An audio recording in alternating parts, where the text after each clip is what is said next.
a mysterious ice cave that produces ice only during summer. About 4 miles east of Coudersport, in the town of Sweden, in Potter County, Pennsylvania, lies the most puzzling geological anomaly. It's a small cave, or a pit, with an 8 feet wide by 10 feet long opening in the ground. At the bottom of the 40-foot deep chasm is a layer of ice. Large icicles measuring up to 25 feet long and often up to 3 feet thick hangs from the sides and just below the cave's mouth. This is the Coudersport ice mine, one of nature's many ice manufacturing plants. However, unlike regular ice caves that form only in winter, the ice in Coudersport ice mine forms during the warmest season of the year. The ice starts to form in spring, increasing in volume as the weather gets hotter and hotter. When winter arrives and there is snow and ice everywhere, and when it would seem to be the most natural time for ice formation, the ice in Coudersport ice mine melts away to nothing.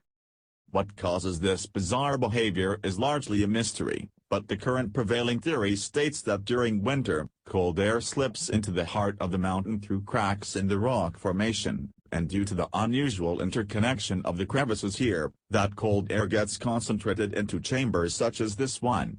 When this cold air comes in contact with percolating groundwater, ice is formed. This happens only during spring and summer because of the availability of groundwater during these seasons.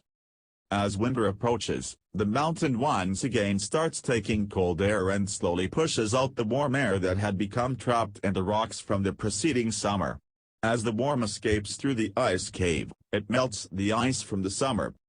The Coudersport ice mine was discovered in 1894 by a silver prospector named John Dodd, and the mysterious annual phenomena had perplexed him.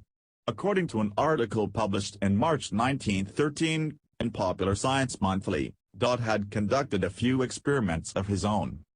He says that 2 sticks of dynamite were placed about 8 feet back into a crevice at the bottom of the shaft and fired without turning a stone or dislodging any earth in the shaft.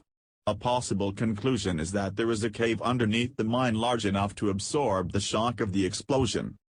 Later, Dodd made an opening in the hillside 10 feet deep by 20 across, and found crevices in the rock from which he collected ice weighing 20 and 25 pounds. These crevices are the ones that possibly trap and bring cold air into the ice cave. Dodd's litter experiment also shows that ice forms not only inside the cave but inside the crevices as well. The mine was relatively unknown at the time the article was published. Today, it's a curious little attraction. While you can't go into the cave itself, you can gather around a wooden platform and lean over the metal railing that surrounds a small opening directly over the ice mine and enjoy the whiffs of cool breeze that comes from below.